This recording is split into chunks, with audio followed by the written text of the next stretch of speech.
Okey, ini dia ideanya. Anda tak pernah merasakan graviti. Cuba hadamkan sekejap.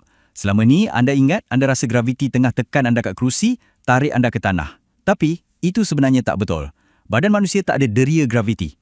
Apa yang anda rasa, apa yang otak anda tafsirkan sebagai berat tu, sebenarnya bukan tarikan graviti. Ia adalah sesuatu yang lain sama sekali. Dan bila kita faham apa sesuatu yang lain ni, misteri angkasawan terapung tu akan terungkai dengan sendirinya. Jadi, kalau bukan graviti, apa yang kita rasa sebenarnya? Jawapannya ialah daya sokongan. Dalam fizik, kita panggil daya normal. Bayangkan macam ni, graviti sentiasa cuba tarik anda ke bawah ke pusat bumi.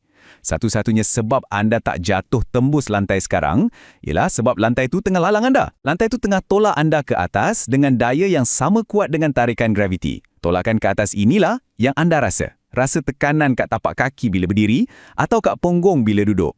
Itulah daya sokongan.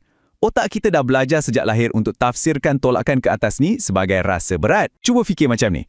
Kalau anda tekan tangan anda kat dinding, anda tak rasa tarikan misteri dari dinding kan? Anda rasa dinding tu tolak tangan anda balik. Macam itulah dengan lantai dan seluruh badan anda.